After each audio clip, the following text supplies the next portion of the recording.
ये है इस ड्रामा का तीसरा पार्ट। क्यूट लड़की जो नई स्कूल में जाती है जहां हर कोई उसे बुली करता है, लेकिन वक्त के साथ सब उसी से प्यार करने लगते हैं। पिछले पार्ट में हमने देखा था कि हमारी प्यारी जे और यूरी स्कूल फेस्टिवल में थे, जहां यूरी ने हिम्मत करके उसे अपने दिल की बात बता दी, मुझे तुमसे प्यार है, और साथ ही उसे किस भी कर दिया। लेकिन तभी एंट्री होती है कीफर की, जो खुद भी जे से प्यार करता है। वो दोनों को साथ देखकर भड़क जाता है। अगले दिन जब जे उठती है तो देखती है कि वो अपने कमरे में नहीं बल्कि किसी अजनबी रूम में है। उसे समझ नहीं आता वो यहाँ कैसे आई, किसने उसके कपड़े बदले और क्या हुआ पिछली रात। डर और तेज सरदर्द के बीच वो खुद को संभालने की कोशिश करती है। तभी हमें फ्लैशबैक में पता चलता है कि यूरी की हरकत से शर्मिंदा होकर वो वहां से भाग गई थी। बाद में फेलिक्स उसे बास्केटबॉल चैंपियनशिप जीतने की पार्टी में ले जाता है, लेकिन वहां का सीन कुछ और ही होता है। सब लड़के बिगड़े हुए, ड्रिंक्स चल रही हैं और माहौल पूरा आउट ऑफ कंट्रोल। तभी कीको एंट्री मारता है, वही लड़का जो जे को पहले से पसंद करता था। वो बताता है कि ये पार्टी उसके घर में हो रही है और वो खुद भी नशे में धुत है। जे को भी अंदर ले जाता है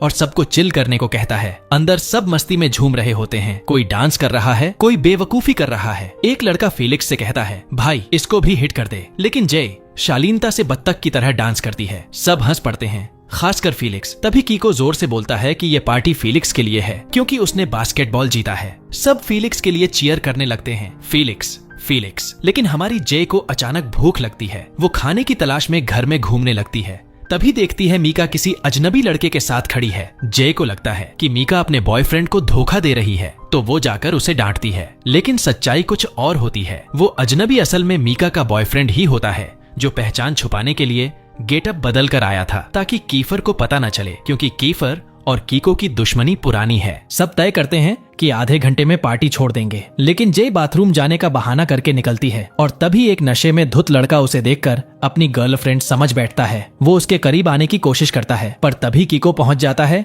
उसे बचाता है और कहता है, ऐसे पार्टी में अकेली घूम रही हो, लोग क्या कहेंगे। मेरी पार्टी में आई और अकेली चली गई। वो उसकी फिक्र का बहाना बनाकर उसे अपने साथ टहलाने ले जाता है। धीरे धीरे उसे बार बार ड्रिंक ऑफर करता है और आखिरकार जे मजबूर होकर पी लेती है। वो फेलिक्स को लेकर जाने की सोचती है, लेकिन तभी देखती है फेलिक्स जमीन पर गिरा हुआ है, बुरी तरह से पिटा हुआ। तभी सबको पता चलता है कि ये एक ट्रैप था, इन्हें यहाँ फंसाने के लिए बुलाया गया था। फेलिक्स उसे कहता है, जय भाग जाओ, ये हमारे साथ प्लान किया गया है। लेकिन इससे पहले कि जय कुछ करे, उसे चक्कर आने लगते हैं और वो बेहोश हो जाती है। कीको हंसते हुए उसे उठाकर ले जाता है और तभी हमें पता चलता है कि उसने जय की ड्रिंक में कुछ मिला दिया था। तभी दूसरी तरफ कीफर और यूरी आगबूला होकर पार्टी की तरफ दौड़ते हैं। वहाँ उन्हें मीका और बाकी दोस्तों से पता चलता है कि कीको ने जे को किडनैप कर लिया है। उसी वक्त जे का कजिन अपनी गर्लफ्रेंड के साथ पार्टी पर पहुंचता है, जहां वो फेलिक्स को जमीन पर पड़ा देखता है। फेलिक्स आखिरी सांसों में कहता है, तुम्हारी कजिन खतरे में है, जल्दी जाओ। ये सुनते ही उसका कजिन आगबूला हो जाता है, पार्टी में सबको पीट देता है और पता चलता है कि जय ऊपर वाले फ्लोर पर है। वो अपनी गर्लफ्रेंड से कहता है, तुम भागो, मैं उसे बचाने जा रहा हूँ। इसके बाद कीफर और उसके दोस्तों की एंट्री होती है। वो सब उस जगह पहुंचते हैं जहां फेलिक्स जमीन पर गिरा हुआ और बुरी तरह जख्मी पड़ा होता है। सब घबरा जाते हैं और तुरंत कुक फ्रेंड से कहते हैं कि उसे बाहर ले जाओ। गुस्से से भरे कीफर और उसके दोस्त तय करते हैं कि अब बदला लेंगे। वो कीको के गैंग पर टूट पड़ते हैं, कोई मुक्का, कोई किक, चेहरे तोड़ डालते हैं, लिटरली हड्डियां छटका देते हैं। सबको धूल चटाकर कीफर और यूरी ऊपर के फ्लोर की तरफ दौड़ते हैं, जहां जे को बचाना होता है। वहां पहुंचकर देखते हैं कि जे का कजिन पहले से ही कीको से लड़ रहा है। वो उसे मार रहा है क्योंकि कीको ने जे के करीब आने की कोशिश की थी। वो लोग कमरे में घुसते हैं और पाते हैं कि जे गहरी नींद में है। कजिन बताता है कि उसने टाइम पर पहुंचकर उसे बचा लिया था और अब जल्दी से उसे यहाँ से ले जाना चाहिए क्योंकि नीचे लड़ाई और बड़ी होने वाली है। कीफर उसे उठाता है और अपने घर ले जाता है ताकि वो सुरक्षित रहे। अब सीन कट होता है। जे होश में आती है, लेकिन उसे कुछ याद नहीं। वो कमरे से बाहर निकलती है, ये देखने कि आखिर वो कहाँ है। घर बिल्कुल साफ सुथरा है, सब कुछ सधा हुआ और पार्टी जैसा कोई माहौल नहीं। तभी पीछे से एक लड़का आता है। उसे देखकर जे को लगता है कि कहीं उसे पहले देखा है। वो पूछती है, तुम कौन हो? तो बच्चा मुस्कुराकर कहता है, मैं कैफर का छोटा भाई हूँ। वो बताता है कि वो अब उनके घर पर है और उसके सारे दोस्त बाहर उसका इंतजार कर रहे हैं। जे हैरान रह जाती है, उसे पता ही नहीं था कि कीफर के भाई भी हैं। वो उसके साथ बाहर जाती है, जहाँ सब उसे देखकर खुश हो जाते हैं कि वो अब ठीक है।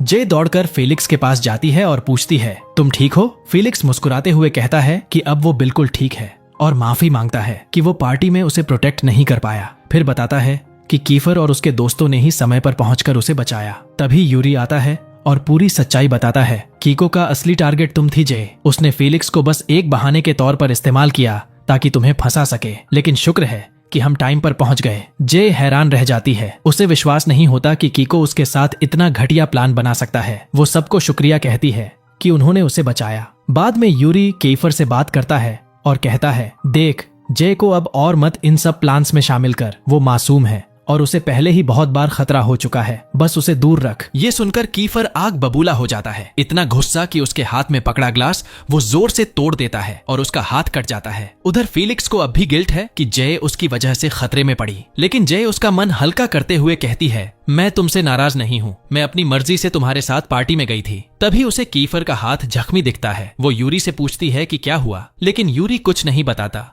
और उसे साथ लेकर नाश्ते की टेबल पर चला जाता है। वहां कीफर का छोटा भाई बहुत प्यारे तरीके से जे को कुर्सी खींच कर देता है। जे सोचती है, वाह, ये तो अपने भाई से बिल्कुल अलग है। तभी एक और छोटा बच्चा आता है और जे को पता चलता है कि वो कीफर का तीसरा भाई है, शरारती लेकिन बहुत क्यूट। वो कीफर से मजाक में कहता है, भाई तुम्हारी गर्लफ्रेंड तो बहुत खूबसूरत है। ये सुनकर सब हंस पड़ते हैं, बिल्कुल वैसा ही सीन जैसा कभी खुशी कभी गम में होता है, जब पूरा घर हंसी और शरारतों से गूंज उठता है। उधर जे अब भी थोड़ा नर्वस है। वो कहना चाहती है कि उसे घर जाना चाहिए वरना उसका कजिन परेशान हो जाएगा, लेकिन कीफर कहता है, उसे पता है कि तुम यहाँ हो, चिंता मत करो। ये सुनकर जे चैन की सांस लेती है और सबके साथ बैठकर खाना खाती है। माहौल पूरा फैमिली जैसा हो जाता है, हंसी मजाक, बातें और गर्मजोशी। फिर सब साथ स्कूल पहुंचते हैं, जहां टीचर क्लास को अलविदा कहती है क्योंकि आज सेमेस्टर का आखिरी दिन है और सबको छुट्टी मिलती है। जे बेहद खुश होती है। वो CIN से पूछती है कि उसके एग्जाम कैसे गए, तो वो बड़े कॉन्फिडेंस से कहता है, बहुत अच्छे, इस बार टॉप करूंगा। लेकिन जे को यकीन नहीं होता। वो कहती है, हाँ, अपने सपनों में। पर CIN को पूरा यकीन था। वो कहता है, चलो फिर एक डील करते हैं, अगर मेरे परफेक्ट मार्क्स आए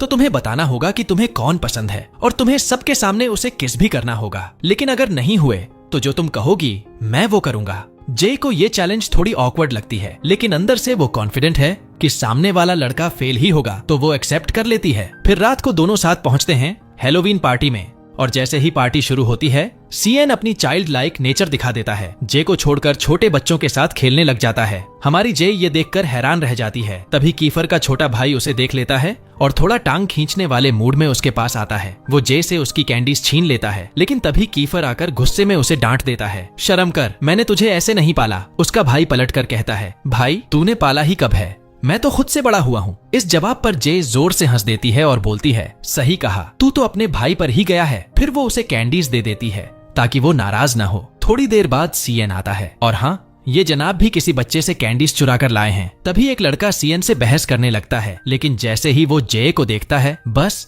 नजर वहीं अटक जाती है। जे की ब्यूटी देख वो फ्लर्टिंग मोड में आ जाता है और कहता है, चलो ना एक डेट पर चलते हैं, मैं ज्यादा इंतजार नहीं करता। जे पोलाइटली मना करने की कोशिश करती है, लेकिन हमारा कीफर, जो कि थोड़े हॉट टेम्पर्ड और पोसेसिव टाइप है, बीच में कूद पड़ता है। वो जे का हाथ पकड़कर कहता है, ये मेरी फियांसे है, उससे दूर रहो नहीं तो तुम्हें कबाब बना दूंगा। बेचारा लड़का डरकर भाग जाता है। जे अंदर से खुश हो जाती है, उसका दिल तेज तेज धड़कने लगता है। वो अपने सीने पर हाथ रखती है और हल्के से मुस्कुराती है। फिर कीफर उसे बताता है कि कीको को स्कूल से निकाल दिया गया है क्योंकि उसने बहुत बड़ी गलती की थी। वो जे को डांटते हुए कहता है, मैंने तुझसे कहा था ना, उस पर भरोसा मत करना, अब से तू मेरी जिम्मेदारी है, तू वही करेगी जो मैं कहूंगा। और फिर दोनों साथ में पार्टी में घूमने लगते हैं। कीफर जूस लेने जाता है और जब तक वो वापस आता है, जे के आसपास एक और लड़का मंडराने लगता है जे सच में मैन मैग्नेट है। तभी एक नकाब पहने लड़का आकर उसे उस आदमी से दूर करता है। वो अपना नाम बताता है और जे को शॉक लगता है। उसकी आवाज जानी पहचानी लगती है, जैसे वो उसके फैमिली से कोई हो। वो पूछती है, तुम कौन हो, लेकिन वो सिर्फ उसका नंबर लेकर मुस्कुराता है और कहता है, मैं कॉल करूंगा, और चला जाता है। तभी कीफर लौट आता है और दोनों साथ बैठते हैं। कीफर नोटिस करता है कि जे मूड में नहीं है, तो पूछता है, क्या तुम मुझ पर जेलस हो? जे शर्माते हुए गुस्से में कहती है, कौन जेलस? मैं? प्लीज, कोई तुम्हें देखेगा भी क्यों, और मुझे क्या फर्क पड़ता है? लेकिन तभी एक लड़की कीफर के पास आती है और कहती है,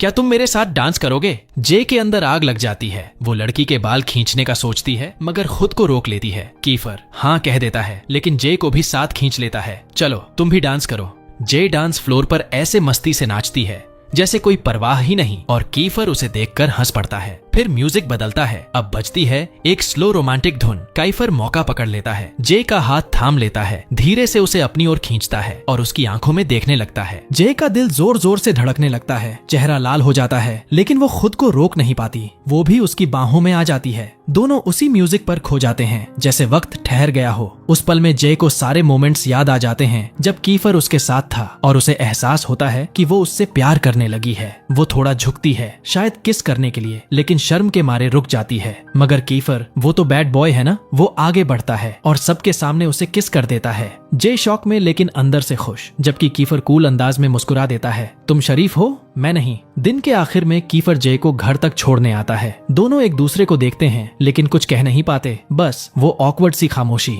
फिर कीफर धीरे से आगे बढ़ता है, जे के सिर पर एक प्यारा सा किस करता है और चला जाता है। जे ब्लश करती है, उसकी आंखों में दिल सी चमक। Clearly she is in love. लेकिन जैसे ही वो घर पहुंचती है, उसका कजिन बाहर आता है और गुस्से में कहता है, इतनी देर क्यों लगाई? जे चुपचाप अंदर चली जाती है, लेकिन रात भर सो नहीं पाती। वो कमरे में बैठकर सोचती है, अब मुझे थोड़ी डिस्टेंस बनानी चाहिए। मगर जैसे ही कीफर का मैसेज आता है, उसका चेहरा खिल उठता है। वो तुरंत रिप्लाई करने का सोचती है, दिल की धड़कनें बढ़ जाती हैं। उसी वक्त यूरी का मैसेज भी आता है, हे छुट्टियां कैसी जा रही हैं? लेकिन जे का ध्यान अब कहीं और है। उसके दिल में सिर्फ कीफर का नाम गूंज रहा है। वो जानबूझकर यूरी को रिप्लाई नहीं देती, क्योंकि उसे डर होता है कि कहीं दोनों आपस में लड़ना पड़े। लेकिन तभी उसे एक मिस्ट्री मैसेज मिलता है, उसी मास्क्ड गाय से जिसे वो हैलोवीन पार्टी में मिली थी। वो कहता है कि उसे जे से जरूरी बात करनी है, उसकी फैमिली और ब्रदर के बारे में। जे शॉक में पड़ जाती है और समझ नहीं पाती कि करे तो क्या करे। अगले दिन छुट्टियां खत्म हो जाती हैं और वो फिर से स्कूल लौटती है। वहां पहुंचते ही नोटिस बोर्ड पर रिजल्ट लगे हुए होते हैं। जय भी अपनी रिजल्ट देखने दौड़ पड़ती है, लेकिन सामने स्टूडेंट्स की इतनी भीड़ होती है कि वो पास तक नहीं जा पाती। तभी उसका एक क्लासमेट कहता है, थोड़े पैसे दे दो, मैं तुम्हें रिजल्ट दिखा दूं। जे मान जाती है और वो लड़का अपनी ताकत लगाकर भीड़ को धकियाते हुए उसके लिए रास्ता बना देता है। जे अपनी रिजल्ट देखकर खुश हो जाती है, लेकिन तभी उसे याद आता है CN के साथ किया गया बैट। वो क्यूरियोसिटी में उसकी रिजल्ट देखने जाती है और दंग रह जाती है। CIN ने तो फुल मार्क्स ले लिए हैं। जे को झटका लगता है, क्योंकि इसका मतलब वो बैट हार चुकी है। वो डर के मारे उससे बचने की कोशिश करती है, लेकिन किस्मत को कौन टाल सकता है। सामने से CIN आ जाता है और उसे याद दिलाता है कि अब उसे अपना वादा निभाना होगा। जय हैरान होती है कि आखिर उसने ऐसा कैसे कर दिखाया, तो वो मुस्कुराते हुए कहता है, जब मैं किसी चीज के पीछे लग जाता हूँ तो उसे पूरा करके ही मानता हूँ। वो उसे कुछ दिन की मोहलत देता है और चला जाता है। थोड़ी देर बाद यूरी आता है और जे से पूछता है कि वो उसकी मैसेजेस का जवाब क्यों नहीं दे रही थी। जे झूठ बोलती है कि वो बिजी थी और क्लास में चली जाती है। वहां उसकी नजर कीफर पर पड़ती है। अचानक उसके दिल की धड़कनें तेज हो जाती हैं, क्योंकि उसे डर होता है कि कहीं वो किसी को कल रात की बात न बता दे। जे जल्दी से बैग उठाकर निकलने लगती है, लेकिन कीफर रास्ता रोक लेता है। तभी CN भी वहां पहुंच जाता है और सबके सामने जे से अपने बेट को पूरा करने को कहता है। क्लास के सारे स्टूडेंट्स क्यूरियोसिटी में भर जाते हैं। सब जानना चाहते हैं कि आखिर बेट था क्या। जब CN उन्हें बताता है तो सब जय के चारों ओर घिर जाते हैं, ये सोचकर कि वो शायद उनमें से किसी एक को चुनेगी। जय घबरा जाती है और कीफर व यूरी दोनों खुश होते हैं, क्योंकि उन्हें लगता है कि जय उनमें से किसी को चुनेगी। लेकिन जय स्मार्ट है, वो दोनों को बेवकूफ बनाते हुए सीधा जाती है और बॉक्सर लड़के के गाल पर किस कर देती है। वो लड़का उस वक्त सो रहा होता है तो एकदम हक्का बक्का उठ बैठता है। जय कहती है, बाद में समझाऊंगी। बाकी सब लड़के शॉक में रह जाते हैं और जेलस होकर उस पूर लड़के को पीटने के लिए उसके पीछे भाग पड़ते हैं। इतने में जय के फोन पर फिर से मास्क्ड गाय का मैसेज आता है। वो कहता है कि वो उसे मॉल में मिलना चाहता है। जय तुरंत तैयार हो जाती है और स्कूल के बाद मॉल पहुंचती है, लेकिन तभी उसका कॉल आता है। वो कहता है कि वो नहीं आ सकता क्योंकि उसके दोस्त उस पर नजर रख रहे हैं। जय इधर उधर देखती है और सच में दूर से कीफर और बाकी स्टूडेंट्स उसे देख रहे होते हैं। मास्क्ड गाय तब अपनी पहचान बताता है, मैं फेलिक्स का भाई हूँ। जय शॉक में रह जाती है, क्योंकि सबको तो लगता था फेलिक्स का भाई मर चुका है। वो उससे पूछती है कि उसका भाई कहाँ है, तो वो कहता है, वो हमेशा तुम्हारे आसपास था, बस तुमने पहचाना नहीं। तुम्हारा फैमिली बहुत कुछ छिपा रहा है। फिर कॉल कट हो जाता है। जय डर और कंफ्यूजन में रोने लगती है। तभी कीफर और उसके दोस्त वहां पहुंचते हैं और पूछते हैं कि वो क्यों रो रही है। जे गुस्से में कहती है कि उन्हें हर वक्त उसकी प्राइवेट लाइफ में दखल देने की जरूरत नहीं है और बताती है कि फेलिक्स का भाई जिंदा है। सब हैरान रह जाते हैं, किसी को यकीन ही नहीं होता। कीफर उसे घर ले जाता है और अपनी पुरानी तस्वीरें दिखाता है जिसमें फेलिक्स का भाई भी होता है। जे तस्वीर देखते हुए इशारा करती है, हाँ वही है। सब हैरान रह जाते हैं और जे पूछती है कि आखिर उसे मरा हुआ क्यों समझा गया था। तभी यूरी सारा सच बताता है। जिस दिन हम सब स्कूल में नए थे, तुम्हारा कजिन हमारा दोस्त था। हम सब साथ में बीच गए थे। लौटते वक्त रात हो गई और हमारा एक्सीडेंट हो गया। मैं और कैफर गाड़ी से बाहर गिर गए, लेकिन तुम्हारा कजिन और फेलिक्स का भाई गाड़ी में फंस गए और वो पानी में गिर गई। लेकिन तुम्हारा कजिन किसी तरह बाहर निकल आया और हमने फेलिक्स के भाई को बचाने की कोशिश की, मगर बहुत देर हो चुकी थी। पुलिस ने कहा कि वो डूब गया होगा। तभी से सबको लगा कि फेलिक्स का भाई मर गया। जे की आंखों में आंसू आ जाते हैं। यूरी उसे वार्न करता है कि शायद फेलिक्स का भाई अब उसके करीब इसलिए आ रहा है ताकि तुम्हारे कजिन से बदला ले सके। जे डर जाती है और प्रॉमिस करती है कि वो अब उससे नहीं मिलेगी। लेकिन घर लौटने के बाद भी वो सोचती रहती है और तभी फेलिक्स का भाई जे को कॉल करता है। जे गुस्से में जवाब देती है और कहती है कि उसे सब कुछ पता चल गया है। वो पूछती है कि क्या वो उसे मैनिपुलेट करना चाहता है, लेकिन वो उसे भरोसा दिलाता है कि उसका मकसद उसे हर्ट करना नहीं है और समय आने पर वो सब कुछ बताएगा। जे का मन और उलझ जाता है और वह रात भर इस बात पर सोचती रहती है। अगले दिन उसकी नींद कम होने की वजह से वो क्लास में खुद ही सो जाती है। कीफर उसे देखता है और मौका पाकर उसकी तस्वीर खींच लेता है, लेकिन जे जाग जाती है और उसे फोटो डिलीट करने के लिए मोबाइल छीनने की कोशिश करती है। कीफर लंबा है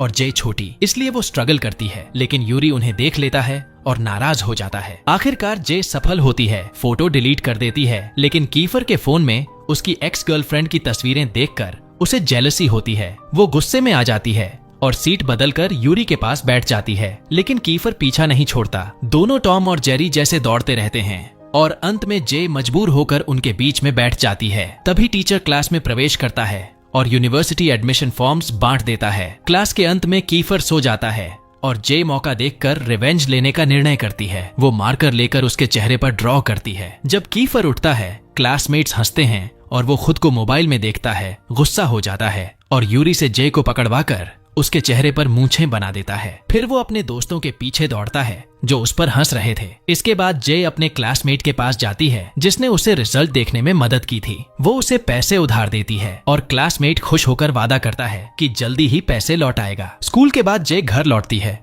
और पाती है कि उसका कजिन अपनी गर्लफ्रेंड के साथ बैठा है। वो जे को साथ खाने के लिए बुलाते हैं, लेकिन जे उन्हें पोलाइटली रिफ्यूज कर देती है और अकेले खाने लगती है। वो टेबल पर देखकर सोचती है कि कैसे वो किसी के साथ कॉम्पीट नहीं कर सकती, क्योंकि वो उसकी तुलना में बहुत सुंदर है। शायद इसी वजह से कीफर उसे कभी भूल नहीं पाया। अगले दिन जे स्कूल पहुंचती है और देखती है कि CAN उसका इंतजार कर रहा है ताकि दोनों क्लास में साथ जाएं। अचानक उसका फोन स्ट्रेंज नंबर से रिंग होता है। जे टेंस हो जाती है और सोचती है कि शायद ये फेलिक्स का भाई है, इसलिए वो CIN को वहां से भगा देती है और फोन उठाती है। दूसरी तरफ वही क्लासमेट होता है जिसने उससे पैसे उधार लिए थे। उसका वॉइस डरावना और अलग सा लगता है। वो अर्जेंटली पैसे मांगता है और जे पता लगाती है कि वो किंग्स ग्राउंड नामक क्लब में है। यूरी भी वहां पहुंच जाता है और क्लब का नाम सुनते ही कहता है कि ये जगह बहुत खतरनाक है, इसलिए वो अपने दोस्त को बचाने अकेला ही जाएगा। लेकिन जे जिद करती है कि वो उसके साथ जाएगी और आखिरकार यूरी मान जाता है। दोनों वहां पहुंचते हैं और पाते हैं कि यह रेसलिंग क्लब है। वहां का बॉस इंटिमिडेटिंग है और उसका निकनेम टाइगर है। वो बताता है कि उनके दोस्त ने बेट किया था और हार गया है, इसलिए अब उसे रेसलिंग मैच में भाग लेना होगा। यूरी चाहता है कि वो पैसे देकर दोस्त को बचा ले, लेकिन टाइगर रूल्स एक्सप्लेन करता है। यहाँ पैसे नहीं, ताकत चलती है। या तो वो लड़े या तुम उसकी जगह उतर जाओ। जे डर जाती है, यूरी को रोकने की कोशिश करती है, लेकिन यूरी के पास अब कोई दूसरा रास्ता नहीं होता। वो उसे भरोसा दिलाता है कि सब ठीक रहेगा और अपने दोस्त को कहता है कि जे का ख्याल रखे। फिर वो रिंग में उतरता है। लड़ाई शुरू होती है। यूरी और उसका प्रतिद्वंदी एक दूसरे पर जोरदार हमले करते हैं। पहले यूरी उसे हिट करता है, लेकिन अचानक फिसल जाता है। उसका विरोधी मौका पाते ही उस पर टूट पड़ता है और एक पंच में उसका जबड़ा तोड़ देता है। जय डर के मारे रोने लगती है, चिल्लाती है, यूरी उठो, हार मत मानो। उसकी आवाज सुनकर यूरी फिर से खड़ा होता है, जैसे जय की हिम्मत उसकी ताकत बन गई हो। वो पूरे जोश में फिर से हमला करता है और आखिरकार मैच को पलट देता है। वो सिर्फ जीतता नहीं, मैदान का हर कोना हिला देता है। आखिरकार वो है ही एक बैड हस्बैंड। इसी बीच कीफर वॉरिड होता है और डिमांड करता है कि जे का पता लगाया जाए। सबसे पहले उसका हैकर फ्रेंड उसे लोकेट करता है और बताता है कि जे रेसलिंग क्लब में है। कीफर तुरंत भागता है ताकि उसे बचा सके। इस बीच यूरी अपना फाइट खत्म करता है और जे को गले लगाकर रीएश्योर करता है कि सब ठीक है। वो उसे ले जाने लगता है, लेकिन टाइगर, क्लब का बॉस, उन्हें रोकता है और जय को भी लड़ाई में पार्टिसिपेट करने के लिए कहता है। तभी कीफर टाइम पर पहुंच जाता है, अपने दोस्त को एक धमाकेदार पंच मारता है कि उसने जे को इस जगह तक लाकर खतरे में डाल दिया, और जे से कहता है कि अगर उसे कुछ होता तो वो खुद को कभी नहीं माफ करेगा। कीफर जे का हाथ पकड़ता है और दोनों जल्दी से क्लब से निकलने लगते हैं। सिक्योरिटी गार्ड उन्हें रोकना चाहता है, लेकिन कीफर एक ही पंच में उसे ढेर कर देता है और जे को सुरक्षित बाहर ले जाता है। यूरी दूर से उन्हें देखता है, घबराया हुआ, क्योंकि वो जे से बहुत प्यार करता है और उसे लगता है कि वो उसकी पकड़ से दूर हो गई। अगले दिन यूरी एक काफे में बैठा होता है जहां उसने जे से मिलने का प्लान बनाया हुआ था। वो फ्लैशबैक में सोचता है जब अम्यूजमेंट पार्क में उसने गर्ल्स से परमिशन मांगी थी कि जे को पहले राइड में जाने दे, क्योंकि उसी पल वो अपनी फीलिंग्स कन्फेस करने का प्लान कर रहा था। वो जे को हंसते हुए देखता है और उसकी मुस्कान देखकर साफ था कि वो उससे कितना प्यार करता है। अब जब वो अपनी यादों से बाहर आता है तो उसके हाथ में रोज और रिंग होती है जो वो जे को देने के लिए रेडी है। स्कूल पहुंचकर जे इधर उधर देखती रहती है जैसे किसी की तलाश में हो। अचानक उसे कीफर दिखाई देता है और वो खुशी से चमक उठती है। वह नोटिस करती है कि कीफर ने कान में हुप इयररिंग्स पहने हैं जो सनलाइट में चमक रहे हैं। जे उनकी तरफ देखती है और कीफर सोचता है कि जे उसे इसलिए देख रही है क्योंकि वो उस पर फिदा है। वो उसके पास आता है और थोड़ी टीजिंग करता है, लेकिन जे शर्म से लाल हो जाती है और झल्लाकर उसे छोड़कर चली जाती है। मुंह में बड़बड़ाते हुए उसे गालियां देती है। कीफर उसे वॉल में कॉर्नर कर देता है और वॉर्न्स करता है कि अगर उसने फिर से उसे गाली दी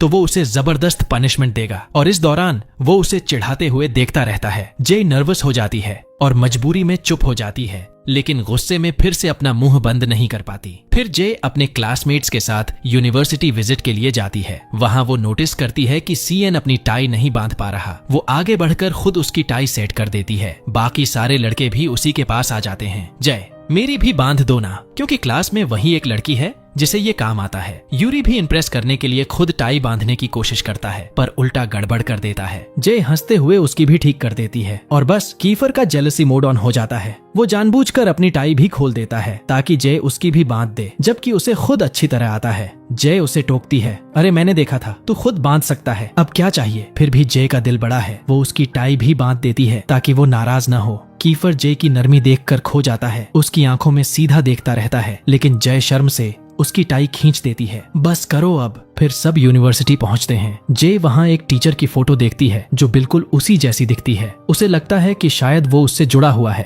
तभी फेलिक्स आता है, खुश होकर जे को बताता है कि उसने स्पोर्ट्स स्कॉलरशिप जीती है और जे की वजह से उसका सपना पूरा हुआ। जे उसे कांग्रेचुलेट करती है और दोनों साथ बैठते हैं। तभी कीफर आता है, फेलिक्स को हटाकर खुद जे के बगल में बैठ जाता है। अब जे दोनों के बीच फंसी हुई है, एक तरफ कीफर, दूसरी तरफ यूरी। क्लास खत्म होते ही सब बस में बैठने निकलते हैं। रास्ते में जे उसी प्रोफेसर को देखती है जो उसकी तरह दिखता था। वो उसके फोन में वही पुरानी तस्वीर पाती है जिसमें वो छोटी थी, और तभी उसे एहसास होता है कि वही उसका फादर है। जे रोते हुए उसके पास जाती है, पापा कहती है। वो उसे देखकर सन्न रह जाता है और फिर उसे कसकर गले लगाता है और कहता है, मैं इस पल का सालों से इंतजार कर रहा था। वो अपनी गलती के लिए माफी मांगता है। तभी उसका कजिन पहुंचता है, जे को उनसे अलग करता है और उसके पिता को धमकाता है कि अगर उसने जे के पास फिर आने की कोशिश की तो वो पुलिस को बुला लेगा। वो उन्हें पुराने समझौते की याद दिलाता है और जे के पापा टूट जाते हैं। आखिरकार वे उसे छोड़ देते हैं और चुपचाप वहां से चले जाते हैं। जे फूट फूट कर रोने लगती है। वो कुछ भी समझ नहीं पा रही थी। कीफर गुस्से में आ जाता है और जे के कजिन से झगड़ पड़ता है,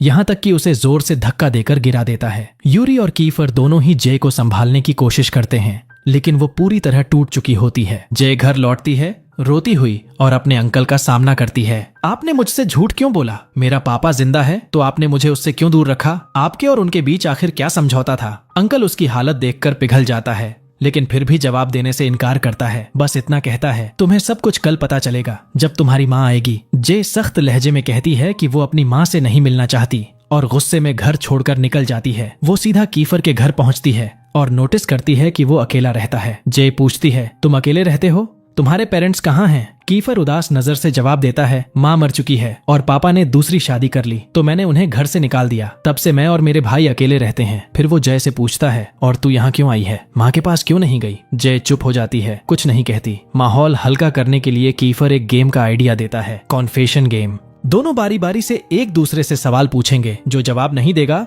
उसे सजा मिलेगी। खेल शुरू होता है। कीफर पूछता है उसकी माँ के बारे में। जय उदास होकर कहती है, वो किसी और से शादी कर ली और मुझे अंकल के पास छोड़ दिया। अब जय की बारी आती है। वो पूछती है, क्या कभी तू मेरे कजिन से सुलह करेगा? कीफर चुप रहता है। कुछ नहीं कहता। जय तुरंत सजा देती है, पेन उठाकर उसके चेहरे पर मूछें बना देती है जैसे पिछली बार किया था। दोनों हंसने लगते हैं। फिर जय पूछती है, ये ईयररिंग्स लड़कियों वाले हैं ना, तूने क्यों पहने हैं? कीफर मुस्कुराता है, ये मेरी माँ की याद है। जब तक ये मेरे कान में है मुझे लगता है वो मेरे साथ है। दोनों का मूड हल्का हो जाता है और फिर पेन से एक दूसरे के चेहरों पर रंग लगाने लगते हैं। खेल खेल में चेहरों पर इंक ही इंक। अचानक कीफर शरारती लहजे में पूछता है, क्या तू मुझसे अट्रैक्टेड है? जय घबरा जाती है और झल्लाकर बोल पड़ती है, मुझे तुझसे प्यार? कभी नहीं, मैं किसी पागल से प्यार नहीं कर सकती। कीफर जोर से हंसने लगता है क्योंकि जय भूल गई थी कि जो गाली देगा उसे सजा मिलेगी। कीफर मौका पकड़ता है, जय के करीब आता है और उसे किस कर देता है। जय शौक में रह जाती है, चेहरा लाल, दिल धड़कता हुआ। वो चाहकर भी उसे थप्पड़ नहीं मार पाती क्योंकि अंदर से वो जानती है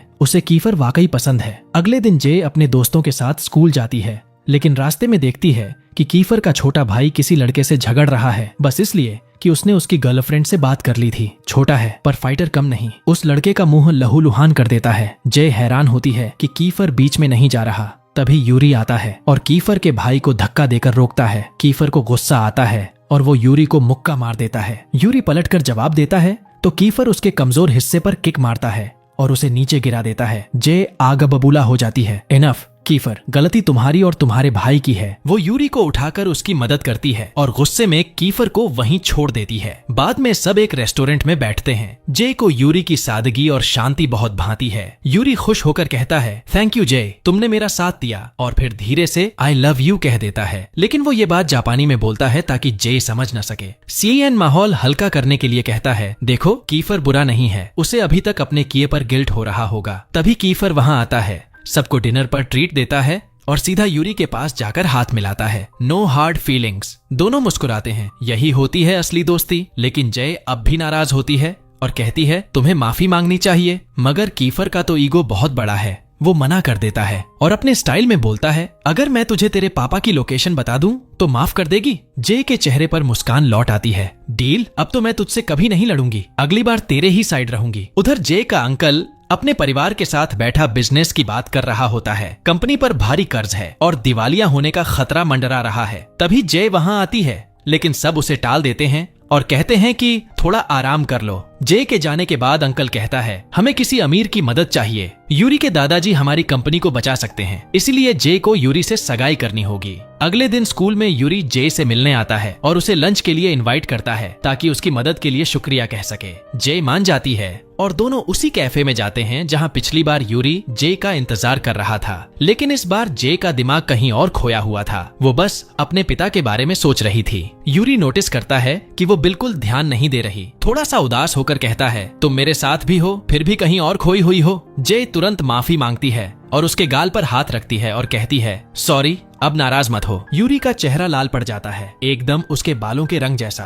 तभी अचानक कीफर वहां पहुंच जाता है। जय को देखकर गुस्से में भर उठता है क्योंकि वो उसकी कॉल्स इग्नोर कर रही थी। वो जय का हाथ पकड़कर कहता है, चलो मेरे साथ, मुझे तुम्हारे पापा का पता चल गया है। लेकिन तभी यूरी भी जय का हाथ थाम लेता है। रुको जय, मुझे तुमसे एक जरूरी बात करनी है। जय असमंजस में पड़ जाती है, लेकिन फिर यूरी से कहती है, माफ करना, मैं लौटकर बात करती हूँ। यूरी मुस्कुराता है और बस इतना कहता है, ठीक है, मैं यहीं तुम्हारा इंतजार करूंगा, चाहे जितना वक्त लगे। कीफर जय को उस जगह ले जाता है जहाँ उसके पिता रहने वाले थे। वो दोनों वहाँ पहुँचते हैं। जय बेसब्री से पूछती है, क्या मेरे पापा अंदर हैं? लेकिन रिसेप्शनिस्ट बताती है कि वो आज सुबह ही सफर पर निकल गए। जय की आंखें भर आती हैं। मैं बस उनसे एक बार मिलना चाहती थी। कीफर उसे धीरे से गले लगा लेता है। रो मत, वो तुम्हें जरूर देखेंगे। दिन ढलते ढलते जय लौटकर फिर उसी कैफे में आती है और क्या देखती है, यूरी अब तक उसका इंतजार कर रहा होता है। जय शर्मिंदा होकर कहती है, सॉरी, मैं लेट हो गई। लेकिन यूरी मुस्कुराकर कहता है, कोई बात नहीं जय, अगर तुम्हारे लिए इंतजार करना पड़े तो जिंदगी भर भी कर लूं।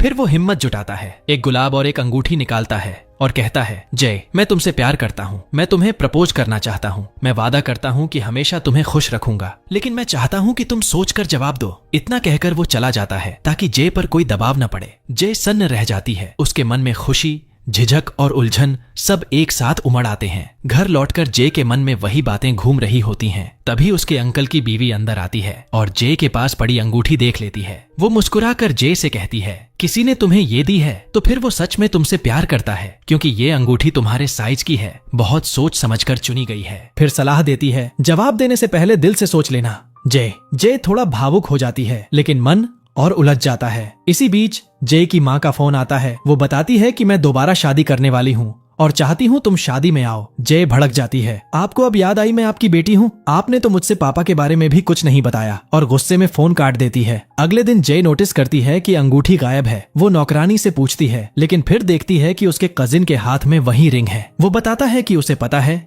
ये रिंग सेक्शन ई के किसी लड़के ने दी है और कहता है कि उनसे दूर रहो, वो हमारे लेवल के नहीं है। फिर प्रस्ताव रखता है, अगर तुम उनसे रिश्ता तोड़ दो तो मैं तुम्हारी मदद करूंगा तुम्हारे पापा से मिलने में और तुम्हें सेक्शन ए यानी अमीरों के ग्रुप में ले जाऊंगा। जय हैरान रह जाती है। एक तरफ दिल, एक तरफ उम्मीद और बीच में उसका खुद से सवाल, सही क्या है?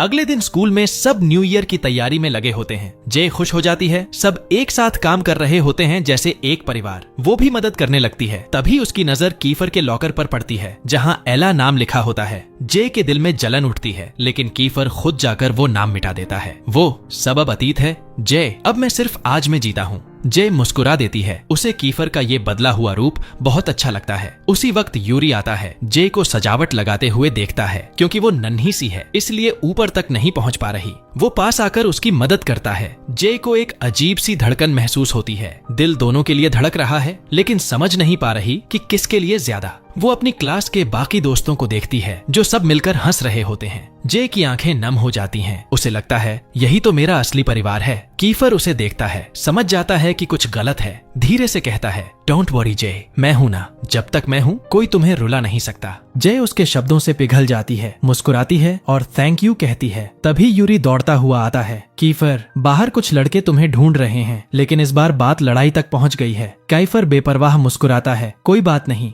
हम सब एक हैं, जो भी आएगा निपट लेंगे। लेकिन किसे पता था इस बार मुसीबत जय पर ही टूटने वाली है। स्कूल से निकलते वक्त वो उन लड़कों से टकरा जाती है जो कीफर से बदला लेने आए थे। वो जय को ही पकड़ लेते हैं। सोचते हैं कि वो बस एक मासूम सी प्यारी लड़की है, पर उन्हें क्या पता कि जय कोई गुड़िया नहीं, वो तो अंदर से शेरनी है। जय जब देखती है कि उन गुंडों ने उसे घेर लिया है तो अंदर की निंजा आत्मा फट से जाग जाती है। पल भर में वो उनसे भिड़ जाती है। एक एक करके सबको गिरा देती है, पर वो लोग ज्यादा थे। आखिर में वो उसे जमीन पर गिरा देते हैं और कहते हैं, अपने दोस्तों को बुलाओ वरना अंजाम बुरा होगा। लेकिन जय डटकर कहती है, मैं कभी अपने दोस्तों से धोखा नहीं करूंगी। तभी एंट्री होती है हमारे हीरो कीफर की, पूरे सेंटा क्लॉज के ड्रेस में। लेकिन ये सेंटा तो गिफ्ट नहीं, पंच बांटने आया था। उसे जय को उस हालत में देखकर गुस्सा ऐसा आता है कि आंखों में आग भर जाती है। वो बिना सोचे सब पर टूट पड़ता है। एक को दाएं फेंकता है, दूसरे को बाएं, और बीच बीच में अपना सीक्रेट हथियार भी चलाता है और सेकंडों में सबको ढेर कर देता है। तभी वहां पहुंचते हैं यूरी और बाकी उसके दोस्त, और यूरी तो सीधे बोल देता है, जो भी जय के करीब आया अपनी मौत खुद लिख रहा है। सब मिलकर जय को संभालते हैं, उसे उठाते हैं और फिर साथ में वापस क्लास लौटते हैं ताकि न्यू ईयर का जश्न जारी रख सकें। जय सबको देख मुस्कुराने लगती है क्योंकि सबने पार्टी के लिए कॉस्ट्यूम्स पहने हुए हैं। कीफर बैग उठाता है और सेंटा बनकर सबको गिफ्ट बांटने लगता है। फिर शुरू होती है डांस परफॉर्मेंस। सबसे पहले सीएन डांस करता है और बाकियों को भी बुलाता है। जब जय की बारी आती है वो थोड़ा थकी हुई महसूस करती है और कहती है, कोई मेरी जगह डांस करे। तभी यूरी हाथ उठाता है, लेकिन कीफर को जलन हो जाती है और वो खुद आगे बढ़कर कहता है, मैं करूंगा। फिर सब मिलकर गेम खेलने लगते हैं जिसमें जो पहले हिलेगा वो हारेगा। जय की निगाहें कीफर पर अटकी रहती हैं और जब उसकी दोस्त मीका उसे देखती है तो पूछती है, तुम्हें कीफर पसंद है क्या? जय शर्मा जाती है और मना करती है, लेकिन मीका मुस्कुरा देती है क्योंकि उसकी नजरों ने सब बयां कर दिया था। गेम खत्म होने के बाद सब खाने बैठते हैं। जय नोटिस करती है कि यूरी अकेला बैठा उदास है। वो उसके पास जाती है, मुस्कुराकर माहौल हल्का करती है और कहती है, वैसे वो रिंग बहुत खूबसूरत थी,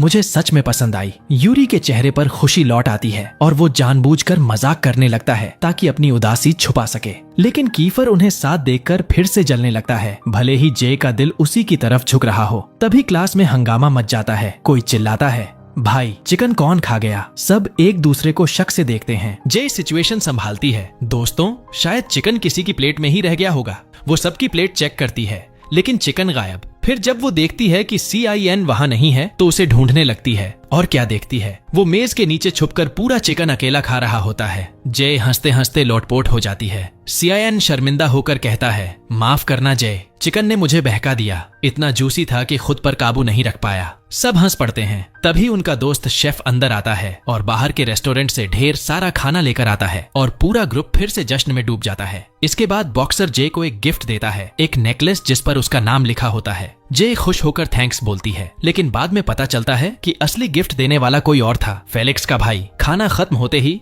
सब जे को जबरदस्ती डांस के लिए स्टेज पर खींच लाते हैं। केफर को भी बुलाया जाता है, लेकिन वो मना कर देता है, बस जय को डांस करते हुए देखता रहता है। उसकी हंसी, उसकी चमकती आंखें, सब देखकर उसके दिल में एक नई उम्मीद जग जाती है। डांस खत्म होने पर सब जे को उठाकर ऊपर उछालते हैं। हंसी खुशी में पूरा माहौल रोशन हो जाता है। फिर यूरी गिटार उठाता है और जे की तरफ देखकर एक प्यारा सा सॉन्ग बजाने लगता है। उसकी नजरों में बस जे ही होती है। कीफर के अंदर जलन की आग सुलगती है, पर वो छुपा लेता है। जे उसकी बेचैनी महसूस करती है और माहौल बदलने के लिए नया गेम सजेस्ट करती है। चलो एक फन कंपटीशन खेलते हैं, विश गेम। पहला टास्क होता है चॉकलेट लाओ। तो उनका शरारती दोस्त मीका को पकड़कर कहता है, लो भाई मेरी चॉकलेट यहीं है। और पूरा ग्रुप हंसी से लौटपोट हो जाता है और सब जोर से हंस पड़ते हैं। माहौल इतना मस्ती भरा हो जाता है कि कीफर भी थोड़ा मस्ती में आता है। जब बारी आती है कुछ प्यारा लाओ की, तो कीफर मुस्कुराता है, जय को उठाता है और बोलता है, इससे ज्यादा प्यारा क्या होगा। जय का चेहरा लाल हो जाता है, पर सब ताली बजाने लगते हैं। फिर वो उसे गिफ्ट देता है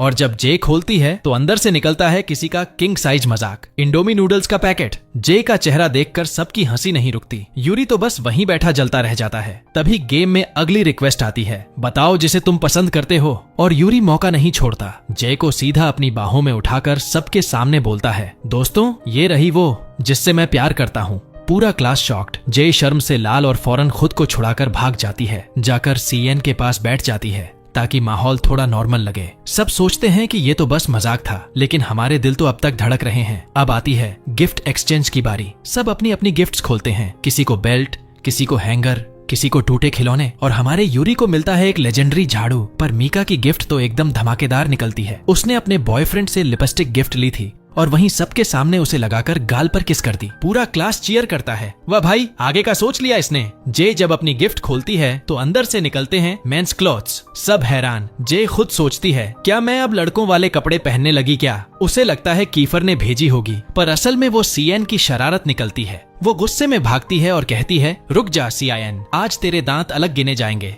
भागते भागते जे क्लास के दरवाजे पर रुक जाती है। अंदर सब स्टूडेंट्स हंस रहे हैं, खेल रहे हैं, जश्न मना रहे हैं। जे की आंखों के सामने वो सारे पल घूम जाते हैं। जब वो पहली बार इस क्लास में आई थी, सब उसे भगाना चाहते थे, लेकिन अब वही लोग उसकी फैमिली बन गए हैं। उन्होंने उसके साथ हंसा, लड़ा, उसे बचाया, और हर बार जब जे खतरे में होती तो सब सच में उसे बचाने के लिए दौड़ पड़ते थे। वो सब यादें सोचकर जे की आंखों से आंसू निकल आते हैं। लेकिन तभी कीफर पास आता है, उसके आंसू पोंछता है और धीरे से कहता है, मुझे तुम्हें उदास देखना बिल्कुल पसंद नहीं। जे का दिल पिघल जाता है। उसकी आंखों में फिर से मुस्कान लौट आती है। उसी पल वो फैसला लेती है, मैं अपने दोस्तों को नहीं छोड़ूंगी। वो अपने कजिन को मैसेज भेजती है, मैं इस क्लास को छोड़कर कहीं नहीं जा रही। फिर दौड़कर वापस अंदर जाती है, सबके बीच खड़ी होकर मुस्कुराती है और पूरी गैंग के साथ एक प्यारी सी ग्रुप फोटो खिंचवाती है। सबकी हंसी, चमकती लाइट्स और जे की खुशी, उस पल सब कुछ परफेक्ट लगता है। अगले दिन जे घर पर उठती है, नींद और हैंगओवर में डूबी हुई। उसे बस इतना याद रहता है कि पिछली रात उन्होंने घर पर पार्टी की थी। कुछ लोग जल्दी चले गए थे, जबकि बाकी वहीं रुक गए थे। नीचे सबने जमकर ड्रिंक किया था। यूरी थोड़ा उदास था, लेकिन जे तो बस मस्ती में डूबी हुई थी, हंसती,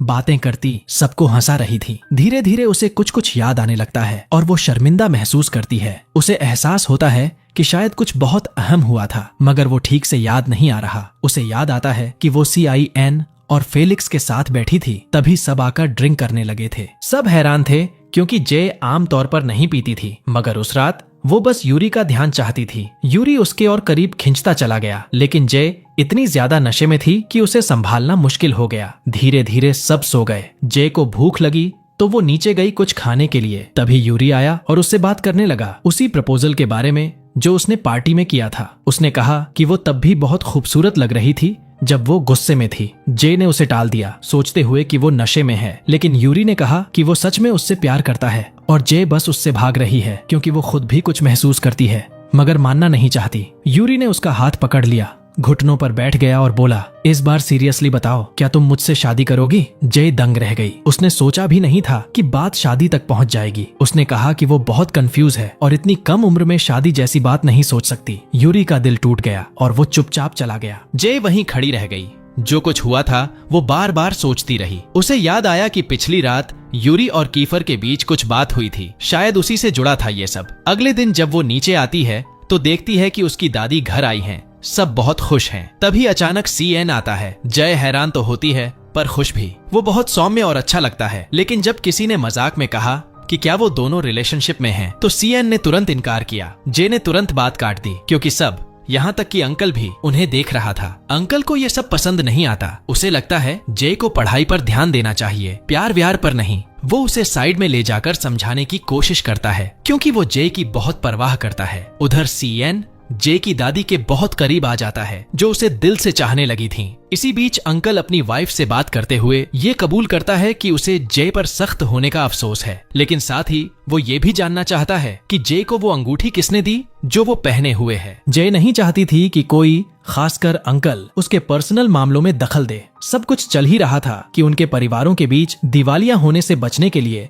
साझेदारी आगे बढ़ाई जा रही थी। जे अपनी दादी को जूस सर्व करती है, जो पूरे जोश से क्रिसमस की तैयारियों में लगी थीं। सब एक साथ जुटते हैं और जे की दादी गिफ्ट बांटना शुरू करती हैं। जे भी उनके साथ बैठती है और देखती है कि सीआईएन भी वहां मौजूद है, खुश और एक्साइटेड दिख रहा है। तभी जे को उसके एक दोस्त का मैसेज आता है। उसने उसे उसके साथ खड़े रहने के लिए शुक्रिया कहा और क्रिसमस की बधाई दी। माहौल में खुशियां बढ़ जाती हैं जब सीएन सबका मूड हल्का करता है और कैलिक्स भी अपना क्रिसमस ग्रीटिंग भेजता है। जे अपने चारों ओर इतने प्यार और अपनापन देखकर सच में खुश हो जाती है। लेकिन तभी कीफर का मैसेज आता है। बस 2 शब्दों में लिखा होता है, मैरी क्रिसमस जे। बाकियों की तरह उसमें कोई झोंक या इमोजी नहीं था। जे थोड़ा निराश होती है। वो कुछ दिल से लिखा हुआ उम्मीद कर रही थी, फिर भी वो मुस्कुरा देती है। उधर कीफर अपने परिवार के साथ चुपचाप खाना खा रहा होता है, मन ही मन बीती बातों को याद करता हुआ। फिर आता है गिफ्ट खोलने का वक्त। सबको प्यारे प्यारे तोहफे मिलते हैं और सब जश्न मनाते हैं। लेकिन जब जे अपना गिफ्ट खोलती है तो उसमें एक सफेद ड्रेस निकलती है, बेहद खूबसूरत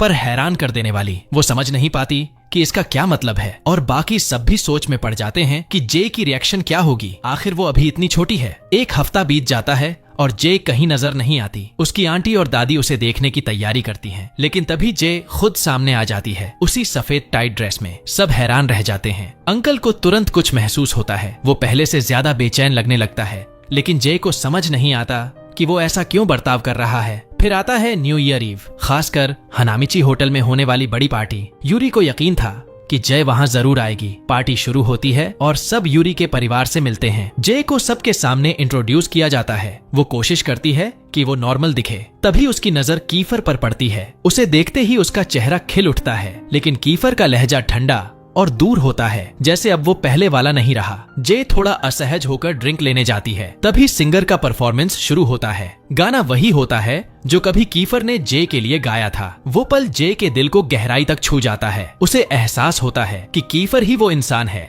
जो उसे सबसे ज्यादा समझता है। जे खुद को रोक नहीं पाती और ड्रिंक करने लगती है। तभी यूरी वहां आ जाता है और सबके सामने जे को फिर से प्रपोज कर देता है। जे के पैरों तले जमीन खिसक जाती है। अभी कुछ दिन पहले ही वो जापान से लौटा था और अब सबके सामने डांस के लिए हाथ बढ़ा रहा था। दोनों का डांस बहुत खूबसूरत होता है, लेकिन हवा में टेंशन भरी होती है। सबकी नजरें उन पर टिकी होती हैं। कीफर साइड में खड़ा सब देख रहा होता है, दिल टूटा हुआ। डांस के दौरान जय और यूरी दोनों के चेहरे पर मिली जुली भावनाएं होती हैं, खुशी भी, दर्द भी। कीफर को एहसास होता है कि वो फिर से उसे खो रहा है और अपने दर्द को शराब में डुबोता है, जबकि जय मुस्कुराने की कोशिश करती है जैसे सब ठीक है। डांस खत्म होता है, नया साल शुरू होता है और सब मिलकर यूरी का बर्थडे सेलिब्रेट करते हैं। जे स्टेज पर जाती है और उसे बर्थडे सॉन्ग गाती है। कीफर की आंखों में आंसू होते हैं। कुछ देर बाद सच्चाई सामने आती है। दोनों परिवारों की पार्टनरशिप अब तय हो चुकी है और जय और यूरी को एक कपल के रूप में पेश किया जाता है। सब जश्न मना रहे होते हैं, लेकिन जय के अंदर तूफान चल रहा होता है। उसे लगता है जैसे किसी ने उसके साथ धोखा किया हो। कीफर सैड है। जय कुछ समझ नहीं पा रही और उसे यूरी के साथ जबरदस्ती भेज दिया जाता है।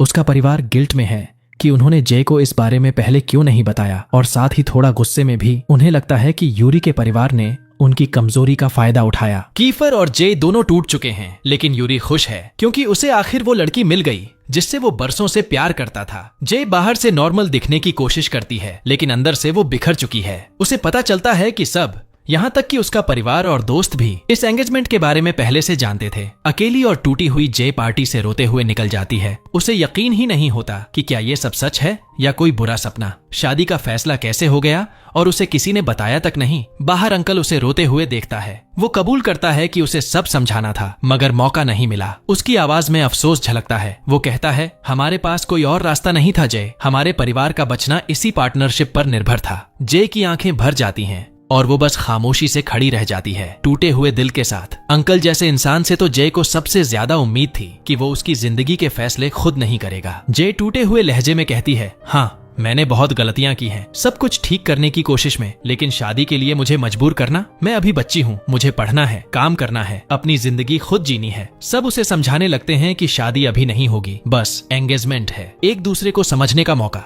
लेकिन जय के लिए वो अंगूठी उसकी उंगली पर नहीं, उसकी आजादी पर जंजीर लग रही थी। उसकी आंटी उसके दर्द को समझती है, क्योंकि वो जानती है जय ये सब कभी नहीं चाहती थी, मगर बाकी सबको लगता है यही उसके लिए सही है। सब कहते हैं बस सगाई है, बड़ी बात नहीं, लेकिन जय के लिए ये दुनिया का सबसे बड़ा बोझ था। कोई अंकल को दोष नहीं देता। सब कहते हैं कंपनी डूब रही थी और यही एक रास्ता था उसे बचाने का। अब कीफर को सब सच पता चल चुका है और अंदर से वो जानता है कि वो जय को दोबारा खोना नहीं चाहता, लेकिन अगर वो ठहरा तो उसे यूरी और सबके साथ रिश्ता तोड़ना पड़ेगा। इसलिए वो एक कदम पीछे हट जाता है। फिर भी जब उनका गाना बजता है तो उसका दिल टूट जाता है। वो खुद से कबूल करता है कि वो हमेशा अपने पिता जैसा बनने से डरता था, ठंडा, कठोर और निष्ठुर। पर उसने कभी नहीं सोचा था कि वो अपनी माँ जैसा प्यार करेगा, पागलपन से, बेझिझक, बस दिल से। और अब चाहे जो हो, वो जय को फिर कभी जाने नहीं देगा। वो सीधे उसके सामने पहुंचता है। जय घबरा जाती है और पीछे हटने की कोशिश करती है, पर कीफर रुकता नहीं। वो सीधा पूछता है, क्या तुम यूरी से प्यार करती हो? जय के पास कोई जवाब नहीं होता। वो बस चुप खड़ी रहती है, आंखों में आंसू लिए।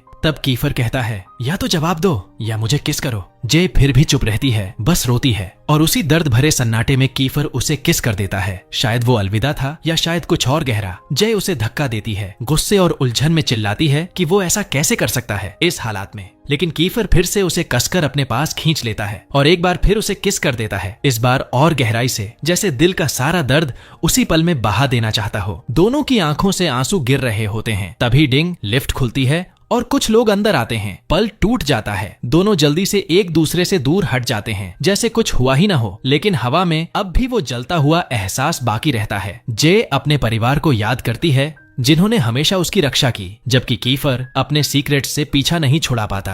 दोनों खोए हुए हैं अपने ही जज्बातों में। जय चुपचाप चली जाती है। कीफर वहीं खड़ा रह जाता है, आंखों में दर्द और पछतावा। तभी यूरी आता है और बड़े नरमी से उसका हाथ पकड़कर कहता है, चलो सब इंतजार कर रहे हैं। जय खोई हुई सी उसके साथ चली जाती है। यूरी उसे रूफटॉप पर लेकर आता है। चारों तरफ खूबसूरत सजावट, लाइट्स और ठंडी हवा। वो उसे मुस्कुराने के लिए कहता है, थोड़ा हंसो, इस पल का मजा लो। दोनों चलते हैं और जय को हानामिची फैमिली से मिलवाया जाता है, क्योंकि उसने यूरी का प्रपोजल मान लिया था। सब टोस्ट करते हैं, ड्रिंक्स उठाते हैं, मुस्कुराते हैं, लेकिन जय के अंदर सब कुछ उल्टा पुल्टा है। वो बाथरूम जाने का बहाना बनाकर निकलती है और तभी कीफर फिर सामने आ जाता है। वो उसे एक बार फिर रोकता है। जय हैरान होती है, अब क्यों कैफर? वो भी टूट चुका होता है। कहता है, मैं अब तुम्हें रोकने नहीं आया, लेकिन डरता हूँ इस बात से कि तुम किसी और की हो जाओगी, जबकि तुम्हारा दिल अब भी मेरे पास है। वो उसकी आंखों में देखता है और कहता है, मैं देख सकता हूँ जय, तुम शादी से नहीं डर रही, तुम इस बात से डर रही हो कि तुम्हारा दिल किसी और के लिए धड़कता है। फिर वो सब कुछ साफ साफ कह देता है, मैं तुमसे प्यार करता हूँ और अब छुपाऊंगा नहीं। जय सन्न रह जाती है। तभी आसमान में पटाखे फूटने लगते हैं। न्यू ईयर का आतिशबाजी शो शुरू हो जाता है। जय उसकी आंखों में देखती है और अचानक उसे खींचकर किस कर लेती है। आसमान में रंग बरस रहे होते हैं और नीचे दो दिल एक हो रहे होते हैं। कीफर उसे और मजबूती से थामता है और दोनों का किस गहराता चला जाता है। उनका प्यार अब पहले से ज्यादा तेजी से जल रहा होता है, बिना डर, बिना झिझक। तभी परिवार के लोग पहुंचते हैं।